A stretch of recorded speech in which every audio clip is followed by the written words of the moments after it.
Kemudian di sini ada huruf mim sukun. Ini huruf mim tanda sukun tuh seperti ini. Nah, setelahnya adalah huruf ba.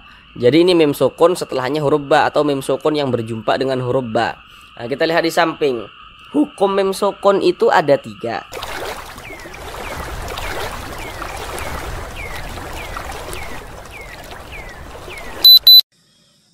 Assalamualaikum warahmatullahi wabarakatuh. Apakah Bapak dan Ibu, saudara semuanya masih belum lancar dalam membaca Al-Quran, kemudian belum memahami ilmu tajwid? Mari belajar mengaji Al-Quran bersama kami. Akan kami jelaskan tajwidnya dengan pelan-pelan.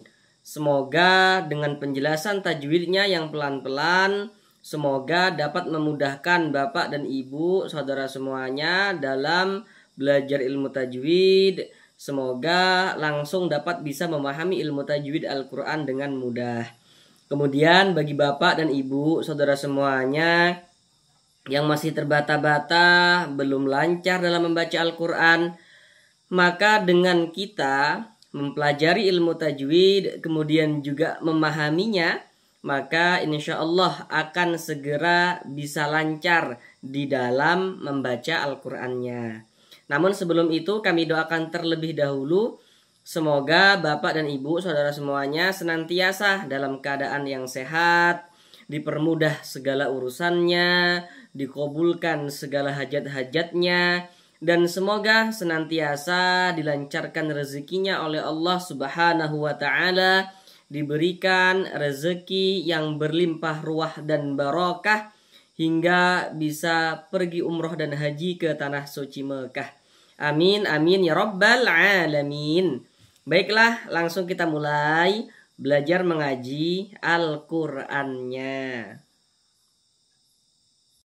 Kita kali ini akan belajar mengaji Al-Qur'an dengan penjelasan tajwidnya yang pelan-pelan, yakni pada surah Al-Baqarah ayat 251. Pada surah Al-Baqarah ayat 251 ini, karena ayatnya itu lumayan panjang, jadi kita bagi menjadi 2 bagian supaya durasi videonya tidak terlalu lama. Karena di sini kami berusaha menjelaskannya itu dengan detail, kemudian juga dengan pelan-pelan. Jadi harapan kami semoga dengan penjelasan yang pelan-pelan tersebut, Bapak dan Ibu, saudara semuanya, semoga langsung dapat bisa dengan mudah memahami ilmu tajwid, kemudian langsung dapat bisa praktek dengan sendirinya ketika membaca Al-Quran di surah apapun dan di ayat manapun. Sekarang ini kita masuk pada bagian yang pertama atau bagian yang ke-1 daripada surah Al-Baqarah ayat 251 ini. Pada bagian yang pertama kita akan belajar dari sini ya sampai sini. Jadi dari sini sampai sini. Ya, namun sebelumnya kalau ada kayak suara kata ya, mohon maaf ya saudara semuanya, karena di tempat kami sedang banjir. Nah, jadi banyak suara kata. Ini kami buatnya itu di pagi hari sehingga banyak suara kata, saudara. Tapi ya nggak apa-apa lah, karena suara kata itu sebagian daripada saudara-saudara kita justru katanya mengingatkan suasana ketika dulu mengaji di kampung kayak gitu. Sekarang akan kami bacakan terlebih dahulu dengan pelan-pelan. A'udzu billahi minasy syaithanir rajim. Bismillahirrahmanirrahim. Fahazamuhum biiznillah wa qatala Dawudu Jaluta wa atahu Allahul mulka wal hikmah hikmata wa 'allamahu mimma yasha. Sekarang mari kita bahas tajwidnya dengan pelan-pelan. Namun seperti biasa, ada beberapa hal yang kami sampaikan di awal supaya nanti lebih memudahkan Bapak dan Ibu saudara semuanya dalam memahami penjelasan ilmu tajwid yang kami sampaikan.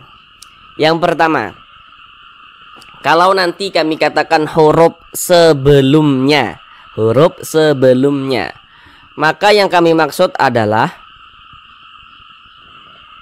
huruf yang berposisi sebelah kanan daripada suatu huruf. Nah, intinya itu yang ke sebelah kanan daripada suatu huruf.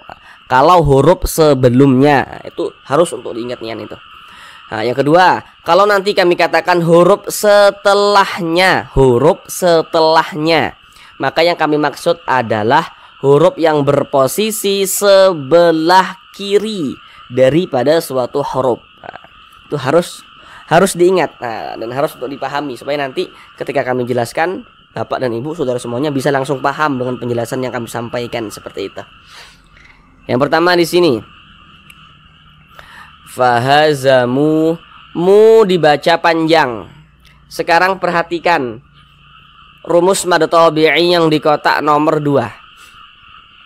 Kalau kita membaca Al-Quran, apabila berjumpa dengan huruf waw sukun, ini huruf waw, tanda sukun itu seperti ini. Huruf sukun itu biasa disebut juga dengan huruf mati. Jadi nanti kalau ada yang mengatakan ini huruf sukun, ini huruf mati, ya itu maksudnya sama saja itu. Kalau kita membaca Al-Quran, apabila berjumpa dengan huruf waw sukun, ini huruf waw, tanda sukun itu seperti ini. Kita perhatikan huruf sebelumnya itu kita perhatikan. Jadi ada huruf waw sukun. Huruf sebelum waw sukun ini kita perhatikan. Tanda bacanya itu kita perhatikan. Dia memiliki tanda baca apa, memiliki harokat apa, seperti itu.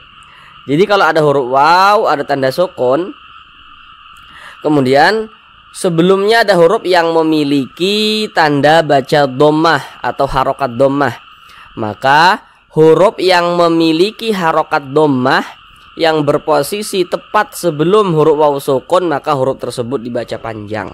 Ini namanya tanda baca dhammah nih, atau harokat dhammah.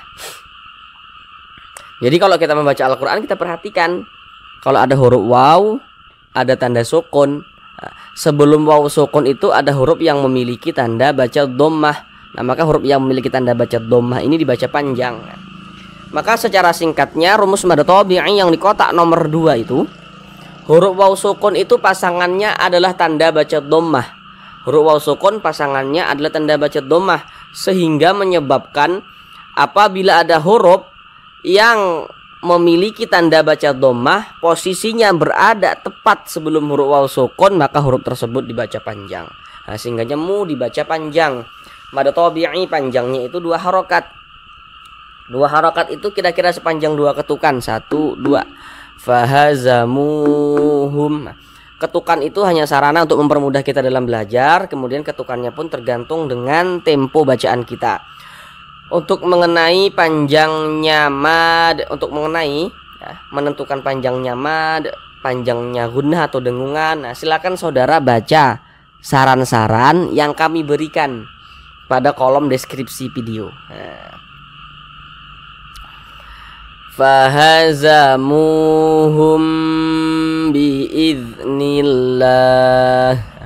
Kemudian di sini ada huruf mim sukun. Ini huruf mim, tanda sukun tuh seperti ini. Nah, setelahnya adalah huruf ba. Jadi ini mim sukun, setelahnya huruf ba, atau mim sukun yang berjumpa dengan huruf ba. Nah, kita lihat di samping. Hukum mim sukun itu ada 3. Sekarang fokus yang di kotak nomor 1, yang ikhfa syafawi. Jadi kalau ada huruf mim sukun, setelahnya itu huruf ba. Ini huruf mim, tanda sukun tuh seperti ini. Setelahnya huruf ba, maka hukumnya adalah ikhfa syafawi. Nah, maka kita baca dengan dengungan. Nah, kita gunnahkan. Jadi humnya itu kita tahan, ya, kita panjangkan sejenak karena dia didengungkan. Fahazamuhum, humnya itu kita tahan, kita panjangkan sebentar. Hum biiznillah, seperti itu. Kemudian di sini ada lafaz Allah. Setiap kita membaca Al-Qur'an, apabila berjumpa dengan lafaz Allah, kita perhatikan huruf sebelum lafaz Allah yang memiliki tanda baca. Ini lafaz Allah. Mana huruf sebelum lafaz Allah tadi? Nah, berarti ini huruf nun ini. Tapi ingat ya, yang kita perhatikan bukan hurufnya tapi tanda bacanya atau harokatnya. Supaya kita bisa menentukan lafaz Allah ini dibaca tipis atau dibaca tebal. Jadi ini nih, lamnya ini loh, lam jalalahnya ini ya. Lafaz Allah, lam jalalah yang terdapat pada lafaz Allah ini dibaca tebal atau dibaca tipis begitu. Dibaca tarkik atau dibaca tafkhim. Nah, harus kita lihat begitu. Jadi kalau ada lafaz Allah, sebelum lafaz Allah itu ada tanda baca kasroh. Nih baris satu ke bawah nih tanda baca kasroh namanya, atau harokat kasroh. Ada lafaz Allah, sebelumnya ada tanda baca kasroh. Maka lafaz Allahnya ini dibaca tipis, dibaca tarkik. Jadi ini nih, lam jalalahnya ini, lam jalalah yang terdapat pada lafaz Allah ini dibaca tipis atau dibaca tarkik begitu. Sehingga ini dibaca nillah, nillah begitu. Jangan dibaca nillah, jangan, tapi dibaca nillah seperti itu. Nillah. Ditipiskan seperti itu. Nillah. Begitu ya, ingat ya, kalau ada lafaz Allah sebelumnya ada harokat kasrah, maka lafaz Allahnya, lam jalalahnya ini dibaca tipis, dibaca tarkik. Nillah, seperti itu. Kemudian di sini ada huruf alif lam. Kalau kita membaca Al-Qur'an berjumpa dengan huruf alif lam ya, letaknya jajar seperti ini.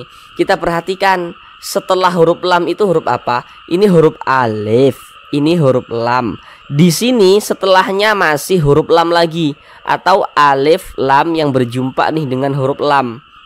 Kita lihat di samping. Huruf lam itu termasuk salah satu huruf syamsiyah. Maka alif lam yang berjumpa nih dengan huruf lam, karena huruf lam ini masih termasuk kepada huruf syamsiyah, maka ini hukumnya adalah alif lam syamsiyah. Maka cara membaca huruf lamnya ini dibaca idgham. Makanya di sini huruf lam yang ini huruf alif. Nah, ini huruf lam. Huruf lam yang ini tidak ada tanda bacanya kan, tidak ada harokatnya kan. Nah, dia dibaca idgham. Dia cara membacanya itu dia langsung masuk ke huruf yang ada tanda bacanya ini. Nah, langsung masuk, langsung melebur ke sini. Jadi dari ni langsung ke sini, nillah, langsung ke huruf lam yang ada tanda bacanya ini. Makanya alif lam syamsiyah itu biasa disebut juga dengan idgham syamsiyah. Jadi nanti kalau ada yang mengatakan ini idgham syamsiyah, ini alif lam syamsiyah, itu maksudnya sama saja. Nillah begitu. Kemudian lafaz Allah dibaca panjang. Ini namanya adalah mad arid li sukun. Namun sebelum itu perhatikan dulu tanda mad atau tanda panjang yang di kotak nomor 4. Kalau kita membaca Al-Qur'an berjumpa dengan suatu huruf, kemudian di atas huruf tersebut ada tanda baca fathah berdiri. Ada tanda baca fathah berdiri berbentuk alif kecil seperti ini. Tanda baca fathah atau harokat fathah itu bentuknya dia mereng seperti ini. Baris satu di atas huruf mereng seperti ini. Tapi kalau tanda baca fathah itu bentuknya berdiri seperti ini, berbentuk alif kecil seperti ini, maka ini menandakan, maka ini mengisyaratkan huruf kalau di atasnya ada tanda seperti ini dibaca panjang huruf tersebut. Nah, kemudian ini pada awalnya dia mad tabi'i. Jadi mad tabi'i itu bisa ditulis dalam bentuk rumus yang kami sampaikan tadi, bisa juga ditulis dalam bentuk fathah berdiri di atas suatu huruf seperti ini. Nah, jadi mad tabi'inya itu berjumpa dengan huruf yang kita sukunkan atau yang kita matikan, maka dia namanya berubah menjadi mad arid li sukun. Nah, panjangnya itu boleh 2 harokat, boleh 4 harokat hingga 6 harokat. Yang terpenting konsisten dalam sekali bacaan. Maksudnya konsisten itu harus sama. Kalau kita membaca Al-Quran, jika di atas berjumpa mad arid li sukun kita baca 2 harokat, sampai ke bawah kita baca 2 harokat semua. Kalau di atas kita baca 4, sampai ke bawah kita baca 4 semua, seperti itu. Jadi harus sama, harus konsisten. Mana huruf yang kita sukunkan? Huruf H. Ini kita baca nillah. Nah, huruf H-nya kita sukunkan. Jangan kita baca nilahi, jangan. Huruf H-nya kita sukunkan atau kita matikan. Mengapa begitu? Jadi kalau kita membaca Al-Quran kemudian kita berhenti, berwakaf tepat di huruf yang tidak dibaca panjang, maka huruf tersebut kita sukunkan atau kita matikan. Ini kita membaca Al-Quran, berhenti kita tepat di huruf H. Sedangkan huruf H dia tidak dibaca panjang, nah, makanya hurufnya kita sukunkan atau kita matikan. Sehingga kita baca nilah, seperti itu. Tidak dibaca nilahi, tidak, tapi dibaca nilah. Nah, seperti itu. Kemudian di sini di atasnya ini ada tanda wakaf, bentuknya itu qaf dengan lam yang bermakna al-waqfu aula. Jadi maksudnya itu berwakaf atau berhenti lebih utama. Jadi kalau menemukan tanda wakaf seperti ini, maka alangkah utamanya, lebih utamanya kita berhenti dulu, berwakaf dulu, ambil napas, baru kita lanjutkan lagi bacanya. Seperti itu. Waqatala da dibaca panjang. Sekarang perhatikan rumus mad tabi'i yang di kotak nomor 3. Kalau kita membaca Al-Quran, apabila berjumpa dengan huruf alif, nah ini huruf alif, membaca Al-Quran kita, berjumpa kita dengan huruf alif, kita perhatikan huruf sebelumnya itu, kita perhatikan dia memiliki tanda baca apa, memiliki harokat apa, begitu. Kalau ada huruf alif, ini ada huruf alif, sebelum huruf alif ada huruf yang memiliki tanda baca fathah nih, maka huruf yang memiliki tanda baca fathah ini karena dia berposisi tepat sebelum huruf alif, maka huruf tersebut dibaca panjang. Ini huruf alif. Nah, tadi sebelum huruf alif huruf apa? Nah, huruf da ini. Huruf da ini kenapa dibaca panjang? Karena dia memiliki tanda baca fathah ini, baris satu ke atas ini tanda baca fathah. Nah, maka secara singkatnya rumus mad tabi'i yang di kotak nomor 3 itu, huruf alif pasangannya adalah tanda baca fathah, sehingga menyebabkan huruf yang berposisi tepat sebelum huruf alif, kalau dia memiliki tanda baca fathah maka huruf tersebut dibaca panjang, sehingganya da dibaca panjang. Mad tabi'i panjangnya 2 harokat, dawu, seperti itu. Nah kemudian wu dibaca panjang. Sekarang perhatikan tanda mad atau tanda panjang yang di kotak nomor 2. Kalau kita membaca Al-Quran, apabila berjumpa dengan suatu huruf yang di atasnya memiliki tanda baca dhammah terbalik. Nah, tanda baca dhammah itu kan bentuknya seperti ini.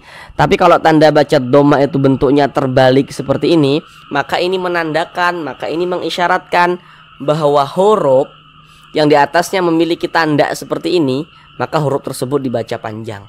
Sehingganya waw ini dibaca panjang, dawu, begitu. Ini mad tabi'i, panjangnya 2 harokat. Wu kita panjangkan, dawudu, jalu, ja kita panjangkan juga. Kembali lagi ke rumus mad tabi'i yang di kotak nomor 3. Kalau membaca Al-Quran berjumpa dengan alif, ini badan ke atas ini alif nih yang disambung dengan huruf jim, yang disambung dengan huruf ja ini. Jadi kalau membaca Al-Quran berjumpa dengan huruf alif, kita perhatikan huruf sebelumnya memiliki tanda baca apa. Ada huruf alif. Sebelum huruf alif ini ada huruf yang memiliki tanda baca fathah, maka huruf yang memiliki tanda baca fathah ini dibaca panjang. Mad tabi'i panjangnya 2 harokat, jalu, ya. Lu dibaca panjang. Sekarang kembali lagi ke rumus mad tabi'i yang di kotak nomor 2. Nah, tadi sudah detail kami jelaskan ya. Nah, kalau membaca Al-Quran berjumpa dengan huruf waw sukun, ini huruf waw ada tanda sukun. Nah, kita perhatikan huruf sebelumnya itu memiliki tanda baca apa. Ada huruf waw sukun, sebelum waw sukun ada huruf yang memiliki tanda baca dhammah. Nah, maka huruf yang memiliki tanda baca dhammah, kalau dia berposisi tepat sebelum waw sukun dibaca panjang, sehingga lu dibaca panjang. Mad tabi'i panjangnya 2 harokat, jaluta wa a dibaca panjang. Sekarang perhatikan tanda mad atau tanda panjang yang di kotak nomor 4. Kalau kita membaca Al-Quran berjumpa dengan suatu huruf yang di atasnya memiliki tanda baca fathah berdiri, maka huruf tersebut dibaca panjang. Nah, ini A, di atasnya ada tanda baca fathah berdiri, maka huruf ini dibaca panjang. Tapi ini namanya adalah mad badal, bukan mad tabi'i, mad badal. Panjangnya sama 2 harokat juga. Kenapa kok dinamakan mad badal? Karena ini ada huruf hamzah yang dibaca panjang. Ada huruf hamzah yang dibaca panjang. memiliki tanda mad dia. Nah, maka diantaranya namanya adalah mad badal. Kok ini huruf hamzah? Bagi yang belum tahu, kalau kita membaca Al-Quran berjumpa dengan huruf alif yang memiliki tanda baca, ini kan huruf alif, ada tanda bacanya yang di atasnya. Intinya itu setiap alif yang memiliki tanda baca maka itu bukan huruf alif tapi huruf hamzah. Huruf hamzah itu bisa ditulis dalam bentuk alif yang memiliki tanda baca seperti ini. Bisa juga ditulis dalam bentuk seperti ini. Kalau huruf alif itu dia polos seperti ini bentuknya. Polos nih, nggak ada tanda bacanya, tidak ada harokatnya. Ini alif, ini tadi alif, tidak ada tanda bacanya. Ini alif, tidak ada tanda bacanya. Tapi kalau ada alif nih, ada tanda bacanya, itu huruf hamzah. Ini alif nih, ada tanda bacanya, maka itu huruf hamzah bukan huruf alif. Jadi itu perlu untuk kita ingat. Wa ta dibaca panjang. Masih di tanda mad yang di kotak nomor 4. Karena di atas huruf ta ini ada tanda baca fathah berdiri nih. Sehingga huruf ta dibaca panjang. Ini mad tabi'i, panjangnya 2 harokat. Wa atahullah. Di sini ada lafaz Allah. Setiap kita membaca Al-Quran berjumpa dengan lafaz Allah, kita perhatikan huruf sebelum lafaz Allah yang memiliki tanda baca. Kita perhatikan ada tanda baca apa di huruf sebelumnya itu, begitu. Kalau ada lafaz Allah sebelumnya ini ada tanda baca dhammah, maka lafaz Allah, lam jalalah yang terdapat pada lafaz Allah ini dibaca tebal, dibaca tafkhim.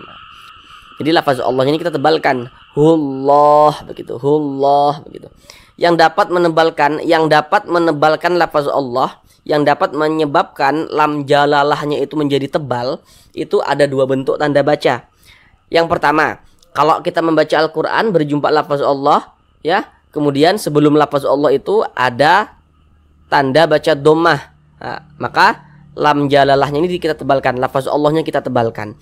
Kemudian yang kedua, kalau kita membaca Al-Quran berjumpa dengan lafaz Allah, kemudian sebelum lafaz Allah itu ada tanda baca fathah. Tanda baca fathah itu bentuknya mereng seperti ini, ya, seperti ini. Misalnya nih di sini ada lafaz Allah, misalnya di sini ada tanda baca fathah, maka lafaz Allahnya ini juga dibaca tebal. Lam jalalah yang terdapat pada lafaz Allahnya dibaca tebal, seperti itu. Sehingga ini ada lafaz Allah, sebelumnya ini tanda baca dhammah, maka ini lafaz Allahnya dibaca tebal, dibaca tafkhim. Wa atahullah, begitu. Kemudian di sini ada huruf alif lam, ini huruf alif lam. Huruf alif lam. Setelahnya huruf lam lagi. Ya, tadi sudah detail kami jelaskan, sudah jumpa tadi kita di atas nih. Telah di samping. Huruf lam ini termasuk kepada huruf syamsiah. Maka ini hukumnya alif lam karena dia berjumpa lagi dengan huruf lam. Huruf lam ini huruf syamsiah, maka namanya alif lam syamsiah, begitu. Wa atahullah. Kemudian lafaz Allah dibaca panjang. Perhatikan tanda mad yang di kotak nomor 4 lagi. Karena di atas lafaz Allah itu ada tanda baca fathah berdiri nih, sehingganya lafaz Allah ini dibaca tebal. Mad tabi'i panjangnya 2 harokat. Wa atahullahul, dipanjangkan lafaz Allahnya. Tapi di sini ada tambahan pengetahuan, ya. Kalau nanti saudara membuka Al-Quran di internet, ya, atau misalnya saudara pergi ke luar negeri, ya, atau semoga bisa pergi umroh dan haji ke tanah suci, membuka Al-Quran Madinah atau biasa disebut dengan Al-Quran Mushaf Madinah. Kalau di Al-Quran Madinah itu di atas lafaz Allah tidak ada tanda alif kecil seperti ini atau fathah berdiri seperti ini, tidak ada. Tidak ada tanda yang mengisyaratkan bahwasanya lafaz Allah itu dibaca panjang, tidak ada. Akan tetapi lafaz Allah harus tetap dibaca panjang. Jadi ini untuk tambahan pengetahuan saja supaya nanti ketika saudara membuka Al-Quran Madinah, tidak salah begitu. Coba saudara cari di HP itu, di internet, Al-Quran Madinah, saudara baca, pasti di atas lafaz Allahnya tidak ada tanda panjang seperti ini, tidak ada. Tapi lafaz Allah harus tetap dibaca panjang, seperti itu. Wa atahullahul mulk. Di sini ada huruf alif lam, setelahnya huruf mim. Tadi sudah kami ingatkan kalau kita membaca Al-Quran berjumpa dengan huruf alif, lam, letaknya dia jajar seperti ini. Kita perhatikan setelahnya huruf apa. Ini setelah huruf alif, lam adalah huruf mim. Setelah di samping huruf mim termasuk salah satu huruf qamariyah. Maka alif, lam yang berjumpa dengan huruf mim, karena huruf mim ini huruf qamariyah, maka hukumnya ini alif, lam, qamariyah. Begitu. Alif, lam, qamariyah.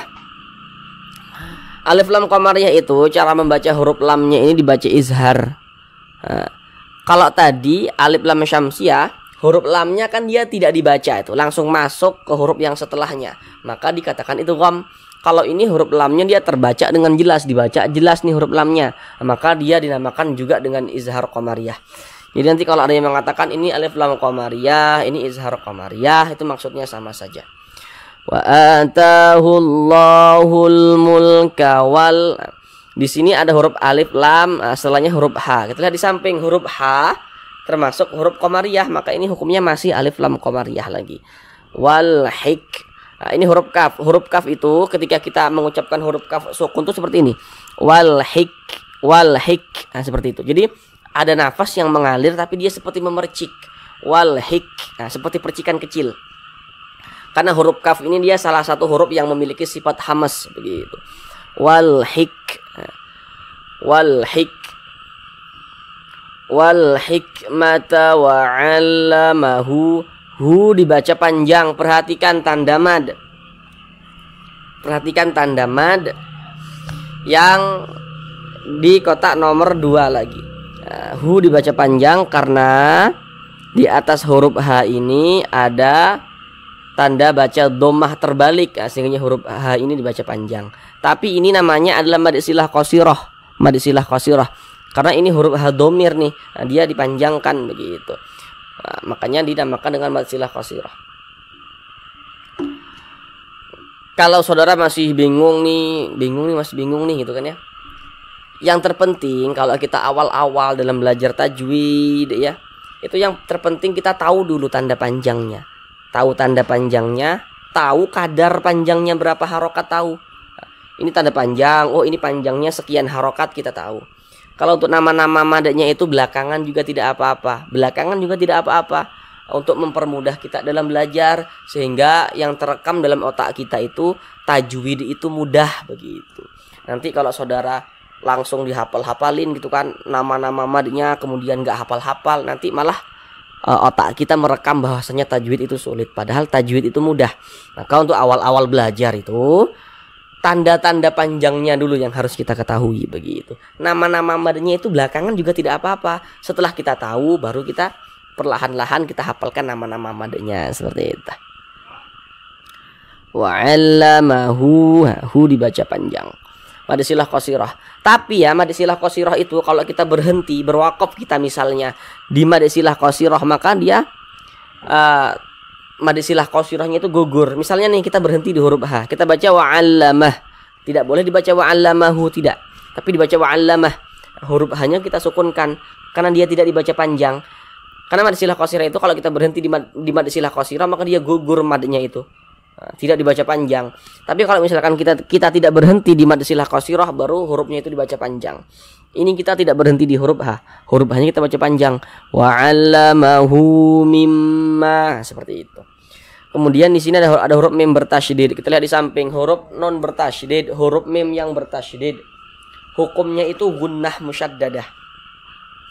Perhatikan catatan kecil di bawahnya itu.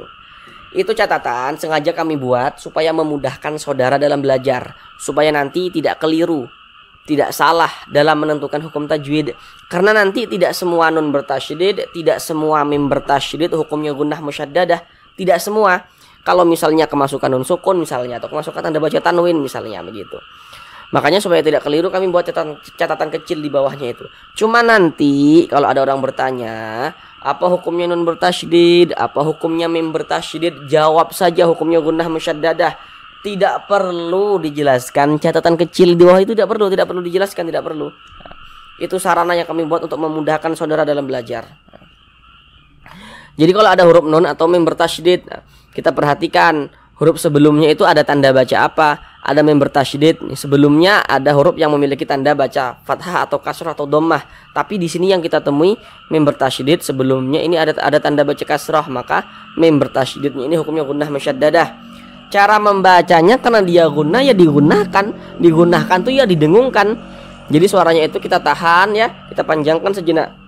Mim di bagian mimnya itu kita tahan, kita panjangkan sejenak. Mimma, nah, seperti itu. Kemudian ma dibaca panjang. Kembali lagi ke rumus mad tabi'i yang di kotak nomor 3. Kalau membaca Al-Quran berjumpa dengan alif, ini alif yang disambung dengan huruf mim.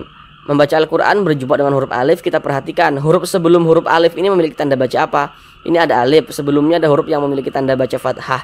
Maka huruf yang memiliki tanda baca fathah ini dibaca panjang, sehingga ma dibaca panjang. Mad tabi'i panjangnya 2 harokat. Mimma yasha. Yasha ini bisa dinamakan dengan mad wajib mutasil, bisa juga dinamakan dengan mad arid li sukun. Kenapa bisa begitu? Nanti kita jelaskan. Namun sebelum itu perhatikan dulu rumus mad tabi'i yang di kotak nomor 3. Masih di kotak nomor 3. Kalau membaca Al-Quran berjumpa dengan huruf alif, kita perhatikan huruf sebelumnya memiliki tanda baca apa dia. Kalau ada alif sebelumnya ada tanda baca fathah, maka huruf yang memiliki tanda baca fathah ini karena dia berposisi tepat sebelum huruf alif dibaca panjang, sehingga sya dibaca panjang. Ini kalau kita tidak berhenti di huruf hamzah, tidak berhenti di sini, kita baca ya sya'u dan seterusnya, maka dia menjadi mad wajib mutasil. Panjangnya itu 4 harokat atau 5 harokat. Tapi kalau kita berhenti di huruf hamzah ini, ya sya', maka dia menjadi mad arid li sukun. Karena mad tabi'inya berjumpa dengan huruf yang kita sukunkan atau yang kita matikan, sehingga menjadi mad arid li sukun. Seperti itu. Kemudian huruf hamzah ini kita baca yasha, tidak dibaca yasha'u, tidak, tapi dibaca yasha. Mengapa kok dibaca yasha? Pasti saudara sudah tahu, karena tadi di atas sudah kami jelaskan. Karena kita berhenti di huruf yang tidak dibaca panjang, kita berhenti di huruf hamzah. Huruf hamzah tidak dibaca panjang, makanya hurufnya ini kita sukunkan, sehingga dibaca yasha. Seperti itu. Kemudian ketika kita berhenti pada huruf hamzah itu harus dinaber. Naber itu apa? Naber itu adalah penekanan pada huruf-huruf tertentu sehingga intonasi suaranya itu sedikit lebih tinggi dibandingkan dengan huruf-huruf di sampingnya. Jadi ditekan ya sya, begitu. Nah, itu naber namanya tuh. Misalkan kayak di surah Al-Fatihah tuh, waladhdall, ujungnya tuh dallin. Nah, itu naber namanya tuh. Nah, ini yasha. Nah, begitu. Ujungnya tuh ada yang begitu. Nah. Kemudian di atas ini ada tanda waqaf qaf dengan lam, tadi sudah detail kami jelaskan di sini ya. Mari sekarang kita ulang bersama-sama sekali lagi dari awal. Fahazamuhum biiznillah wa qatala Dawudu Jaluta wa atahu Allahul mulka wal hikmata wa 'allamahu mimma yasha. Cukup sekian pembelajaran kita pada kali ini. Supaya tidak sia-sia, tidak lupa dengan apa yang telah kita pelajari, maka senantiasa menyempatkan waktu dalam sehari semalam itu untuk membuka Al-Quran dan membacanya. Nah, apalagi kan di HP kita semua insya Allah sudah ada Al-Qurannya. Jadi kita bisa membaca Al-Quran dimanapun. Intinya dalam sehari semalam itu harus ada waktu untuk Al-Quran. Ya minimal baca 1 ayat pun nggak apa-apa lah. Yang terpenting jangan sampai dalam sehari semalam itu kita tidak membuka Al-Quran, tidak membaca Al-Quran. Jangan. Kita latihan begitu. Dengan kita rajin belajar, kemudian kita melatih bacaan Al-Quran kita, insya Allah pasti akan Allah berikan kemudahan. Pasti akan Allah berikan kemudahan. Pasti akan bisa lancar, akan bisa paham tajwid, insya Allah. Terima kasih. Assalamualaikum warahmatullahi wabarakatuh.